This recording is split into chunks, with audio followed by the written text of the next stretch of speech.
Hi everyone, Pastor Dave here. Yeah, another effort, another try at trying to help Christians be better Christians. I know you have it in you. I refer to myself as Pastor Dave, and of course I use the term pastor rather loosely because I'm not much of a believer in the God of Abraham, because that's a very dangerous and evil God. So my choice of divineness is with Jesus. And even though Jesus may or may not exist, I prefer to think of the divinity of Christ not in the sense that he's the direct Son of God, but as just a human being who is able to achieve divine awareness, much like Buddha. And even if Jesus isn't the person we think he is, it's just convenient for me to think of Jesus in the context of somebody who understood how we could be better human beings. So that's why I love Jesus. Just the idea of Jesus, even if that's sufficient. I suppose technically I'm an atheist in the sense that I do not believe in the God of Abraham. But Jesus is such an important character, at least for me, that it's far more useful to think of Jesus as your divine leader, at least my divine leader, because of the message, the basic message that he tried to give us. Because I truly believe if Jesus existed and these qualities are attributed to Jesus, it's convenient for me to think of what Jesus wanted for us. And he wanted just one thing, and that was to bring the kingdom of heaven to earth, meaning he wants peace on earth. And there was only 3 ways we could do that, and we have to do them in order. We have to learn non-judgment. We have to learn to forgive, not just ourselves or everyone else, but we have to really learn how to forgive everything, even the idea of creation and how flawed apparently the whole idea of creation. We have to let go of those kind of negative thoughts. We forgive the notion that we are angry about how difficult life is. And then ultimately we have to learn to love ourselves and each other. Because when you really achieve that kind of love for yourself, you can establish a sense of peace in yourself. And if you can establish that sense of peace in yourself, then there you go. You have what you would call the formula to have peace on earth. Because if one of us can achieve peace, then many of us can achieve peace within ourselves, and then that peace can generate throughout the world. I mean, it's absolutely ridiculous, I suppose, to think of it as a practical solution, but it is a real solution. It's unlike anything else. We clearly have a need to be better than we are, but at least if we can achieve this kind of collective consciousness about bringing peace on earth, we might actually have a shot at this. So we have to let go of our religious tendencies to think that our thoughts are the only right thoughts and that everyone else is wrong. Because that's not a unifying principle. So I'm not a religious pastor. I think religion is extremely flawed. But yes, I do have to not judge and forgive those that seem to be dependent. And I'm offering a genuine alternative to what you believe, to what you think we have to believe. You can actually take real proactive, real spiritual, real divine-based actions to become better Christians, to become better Muslims, to become better Jews or Hindus, whatever it is. You can do better by just doing the same basic steps that Jesus offered. And if it is offensive to use the term Jesus, then don't use Jesus. Muhammad wanted similar things. He certainly wanted peace on earth. Islam means peace. So he certainly had the vision for peace. So if people can let go of their need to cling to the dogma of religion and really focus on the faithful sort of divine vision of their spiritual leader, then that's what we need. So I'm not a pastor in the religious sense, but I do want this sort of divine sensibility. So I guess I'm more of a pastor of faith, or the belief in the divine, the belief that we can be better human beings. So, I do have an official here. I have there's my ordination certificate. So I try to make myself at least officially a pastor, so I can say that without lying. So I can say, yes, I'm a pastor. And I only explain all that because I want that distinction to be understood. That not only am I a pastor in hopes of a real divine solution, that we find the best of the divine quality within ourselves, but to be able to share that, and hopefully it becomes part of a world order. Do I think it's going to happen? No, but that's what we should aspire to. And it's a far better aspiration than just wanting to ensure eternal life in heaven. That's very selfish. You need to try to bring your love of Jesus, your love of the divine, the sensibilities that you get from Jesus, and apply them to your life so that you can find that internal peace and in turn help others. And don't proselytize your faith, your religion. Just try to make people aware of the simple steps. Not that they're simple, because it's impossible, really. Our tendency for non-judgment is extremely difficult because we're so judgmental. We're judgmental on everything because we live in fear. And so we need to judge, or at least our brain is overly active in judging everything because everything is a danger.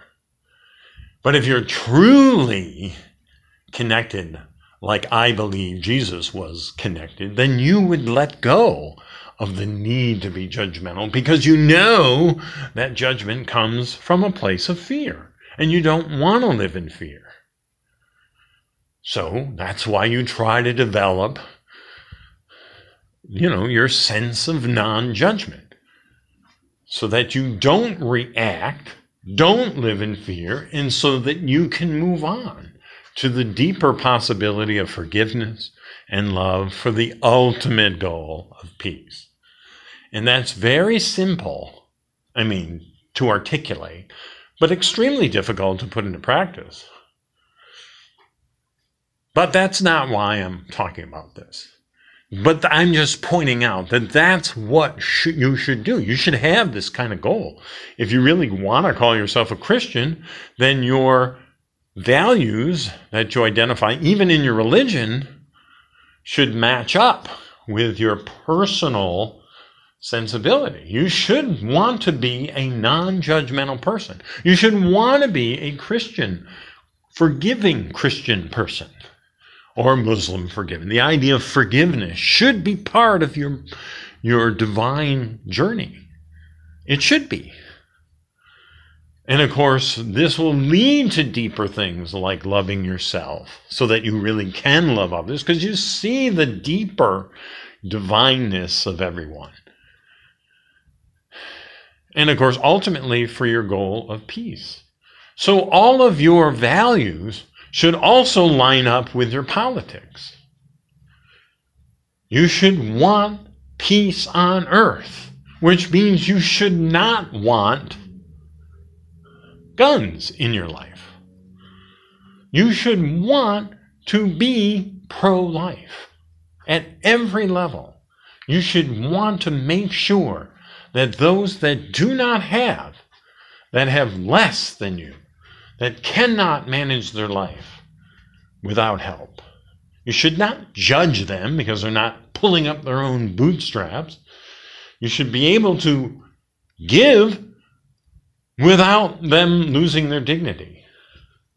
which is why you should be a universal health care advocate. You should want Medicare for all. Because if everybody has Medicare, then no one would have to feel badly because they're getting government support. Because there it is. You would have a system for everyone. And that's where people will be dignified in their life because they're not mooching off the government system. The system is for all Americans. And, well, I mean, ultimately, we hope the world would want to do that for all of its citizens. And then we could at least have the assurance of medical care. So that's why your politics should reflect your values. You should have a broader sensibility. Instead of being afraid of government programs, you should encourage it. Because collectively, we can do more for everyone else if we do it together. And we need the government to do it so that we don't necessarily do what one person wants more than another. So you shouldn't be afraid of the government. Stop worrying that you're going to lose your religion. Because ironically, if you insist on not working with each other to develop a better system to help other people, then you're not really being religious. You're just living in fear. That's why you have to develop a real consciousness about what you truly value. And again, I'll just focus on the Christian values that I identify: non-judgment, forgiveness, love, for the express purpose of peace. You want to be able to care for other people because that's a Christian value. That's justice. You want justice. You want all people to be able to live under the safety and protection of good government, which wants to watch out for its citizens. Will all citizens be good? No, obviously they won't. But we should have consistent ideas about protecting everyone, not just the select few, not just the wealthy, not just the Republicans. You want to help all because that's your Christian value. And if you don't have that Christian value and you're so fearful that government control will lead to the loss of religion, well, let me tell you right now, you've already lost your religion because you've already allowed yourself to live in fear. So you're not living in religion. You're not living in the divine sense that Jesus wanted you to live. He wants you to take care of yourself and others. He doesn't want you to focus on the afterlife. He wants you to bring the kingdom of heaven to earth. And to do that through your own divine development and your own personal relationship with your divine leader, in this case, Jesus. That's what's going to work for you. So give up your religion. Focus on your divine relationship, that sensibility, whatever that divine quality is within you. I understand atheists will reject the notion of the divine, but that's fine. I don't know what to call it, but I do feel there is a connection that you have personally, and we can even make it in terms of secular terms. That connection that you want is to a broader truth. That you know your moral sensibility is that we cannot do things against other people because it would be wrong. If slavery is the best example. You can't encourage slavery because you personally wouldn't want slavery either. So if you eliminate all of the religion that encourages the worst of us, then we'll probably be able to focus on the best of us.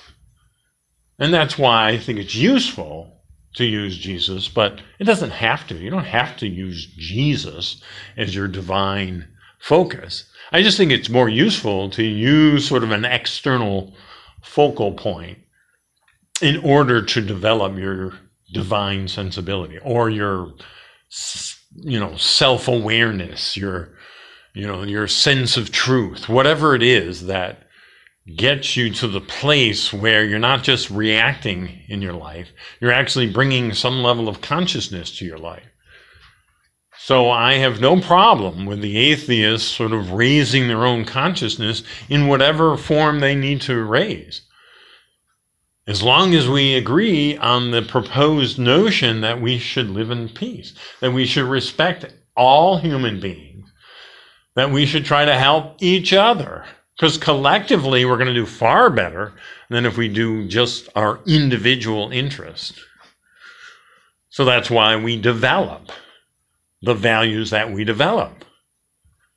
And the means that Christ wanted us to do. He wanted us to live in non-judgment, where we don't judge others, that we understand the flaws of humanity, and that we try to work through that, because we're all flawed. And if we all just insist on our own vision, it's going to be a problem. It has to be a collective effort, because we're better collectively than we are individually. But we do want to respect the individual. But we also want to have the vision of the collective, the broader worldwide view. So that's why your values that you develop within yourself have to match politically. That's why you should definitely not be fearful of government control that will help overcome global warming, which is a real thing. And it is not valid for you to reject the notion that global warming is a real problem. Because the only reason why you're rejecting it is because you're rejecting it for your fear of government control, because you think you're going to lose your religion. That is not a valid reason to reject the idea of global warming and the need for us to get rid of fossil fuel emissions, to do what we can to improve the quality of Earth by stop abusing the Earth, by raping it for coal and other earth fossil fuel substances that will only cause greenhouse gases to increase and global warming to bring havoc to our earth. It is not real for you to reject the science because you're not doing it with any valid reason. You're only doing it because you have been convinced somehow that such government control will directly lead to the loss of your religious rights. And again, let me point out that if you keep living in that place of fear, you've already lost your religion. And government control will have nothing to do with it. It'll be just you not living up to the values that your divine connection says you should be doing. So stop rejecting science because you're so afraid of government control, because you're so afraid that government control will lead to the loss of religion. Because you've already lost it. Because you're living in such tremendous fear that that equation that you've decided government control means that you will lose your First Amendment rights is rooted in fear. It has no place. So your politics is all twisted because you cannot get out of your own way. You are not able to get out of the fear that is actually keeping you from the divine sensibility that you claim you want. But you don't do it because you'd rather live in fear than do what's best for the whole world. Because you're convinced people want to take away your God. You're taking away yourself from your own God, from your own divine purpose, by living in fear and reacting and rejecting all that is good all the effort collectively of humanity that is trying to do what's best for the world. That's where you should be mentally and spiritually. You should want a collective world. And whatever is helping us understand how the world works and how we're interacting and what we need to do to make sure our earth is a better place to live, stopping wars, stopping global warming, taking care of everybody, making sure everybody has the basic needs in life, including healthcare, then your whole politics should change. And it's not because I'm somehow twisting this reality so that you will, fall into the evil of communistic thinking. No, you are already perpetuating the evil of fear. You need to break free of that. You need to stop convincing yourself that government control or government regulation or government programs is the same as communism, which is the same as losing your religion. Quite frankly, if you can't get out of the fear, you have already lost your religion. There's no reason to change laws to deny your religion. You're already doing that. If you are living in a religion of fear, you have nothing. You have nothing divine about your religion. You start acting like a real Christian that actually has Christ's values, then you might actually save your religion. You'll save your divine purpose. Because you'll be able to recognize that, oh my God, I've been living in fear all these years. And that fear is affecting the way I'm interacting in the world. It is causing me to make bad decisions. Really bad, political decisions, personal decisions. All because you live in fear. If you really want the world to be a better place, then you got to take a hard look at yourself. You have to make an honest assessment of why do I have the political values that I have? Why? Why are you against the idea of global warming? I mean, really, why are you? Why don't you want Medicare for all? Why? Why would that be such a bad thing? Isn't one of your values to provide justice and to care for those that are in need? Where is your Christian sensibility? Where is your compassion? Where is your love of humanity? If you really are rejecting Medicare for all because you really believe you're just going to lose your religion, you should reject that. That's not a valid point. That's not real. They're just playing on your fear, and you're buying into it. Forget that. Be a better Christian by being more divinely connected to Christ, or whatever divine identity you choose, even if it is just truth. Because you know we can do better as a human world, as a world for humanity, if we think about others and not just ourselves. That we have this broader definition of what is good. Not what's good for me personally, but what's good for the whole world. How can we bring peace on earth? What are the steps we have to take? Jesus laid it out real clear. Couldn't be clearer. You have to stop judging yourself and each other. We have to learn how to forgive for all those things that people do, because we have to keep our eye on the bigger ball, the bigger vision. We want the heavenly kingdom to be on earth. And you can be part of it. Or you can just live in fear and reject global warming and reject Medicare for all and reject anything that will allow us to unify the world, to help the world. You should be aligned politically based on your divine sensibility. And if you're not, then you got to look at your real relationship with the divine within yourself and really ask yourself, well, why am I so pro-gun?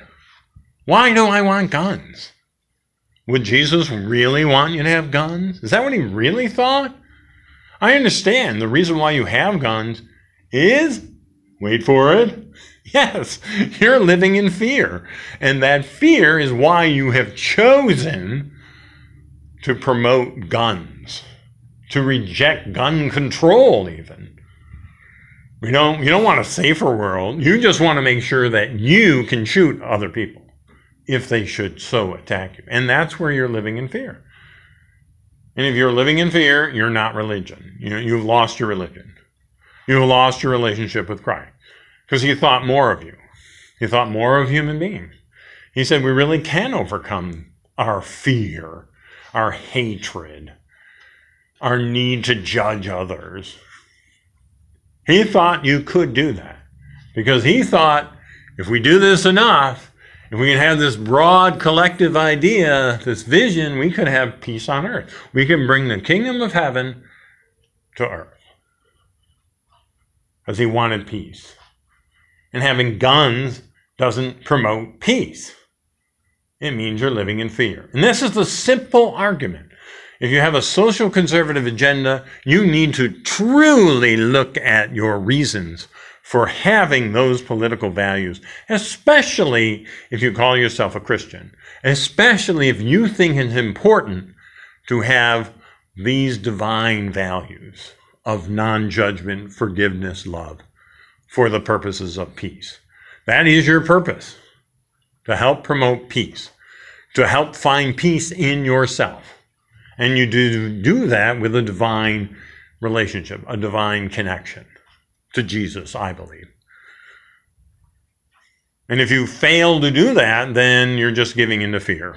You're just giving into hatred, giving into jealousy, giving into all those lesser emotions. Yeah, I know we have reasons for being fearful. But to create a political value system based on fear? No. Then fear has been abused. That's not good. You can't have a value system based on fear. That's not a value system. That's just reactionary. You're not thinking, you're not raising your consciousness, you're not improving your connection to the divine. You're just living in fear. And you're letting hatred affect your thinking. So all of those values that you think are really dictating your political, social, conservative value are not values.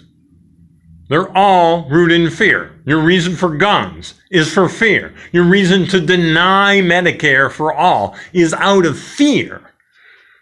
The reason to reject global warming is out of fear. Your pro-life stance is out of fear. Because you should be pro-life all across the board. But you're not. You're just an anti-abortionist. You're not pro-mother. You're not pro-newborn. You're not pro-elderly. You're not pro-death row residents. You're not any of that. That's none of that is pro. Your pro-life vision should really affect how we handle criminals. Those people that do not or cannot follow the rules of law, which is supposedly important to you, you should really be a forgiving Christian and give each criminal, each violator of law, the chance to reform. And just the idea that if they break the law, however slight, possession of marijuana, and you want them jailed, when you should be developing programs so that they become better, more productive citizens. And we should really be spending that kind of money on education and job development and job training and just helping people find their way in society. That's a real good Christian value. You just want to throw people in jail for the slightest break of the law, be it immigration or drug possession, and you're just putting all these people in jail with no hope of ever, they'll probably have no choice but to commit other crimes should they get out. So we need lighter sentences or non-sentences where you just have people go into job training, job programs, counseling, that kind of thing. And we really need to have that kind of collective vision where we help people, even the ones that break the law. Stop being so judgmental. Stop being so unforgiving that you see no value in anyone who commits a crime, no matter how slight. How dare you call yourself a Christian and you cannot forgive people who enter this country because they are afraid of the lives in the country they came from. You should be opening your arm. You should be welcoming everyone. And you should help them assimilate into the country. And yes, we should spend whatever capital we have to spend to help people make the adjustment. If they have good reason to be afraid of their own country because they're going to get killed, where's your compassion? How dare you not consider the idea of amnesty? Amnesty is forgiveness. And what is their crime? Their crime is a misdemeanor because they came into this country without declaring political asylum status. They're running for their lives. They're just trying to get into a safe place. We're a better country now. We should be. We supposedly are Christian. I just don't understand why you have the political views that you have when they do not line up with your Christian values. They just do not. You're afraid of immigrants because you think they're going to take your jobs or you'll be spending too much of your tax money. What kind of Christian are you? What kind of sense of compassion do you really have when you've decided that you have to be afraid of immigrants? Obviously, we need to put some kind of system in place. But for all of those citizens, not citizens, for all those people who have been living in the United States for decades, and they are here illegally, and you want to just throw them back to their country when they have been paying taxes, finding ways to support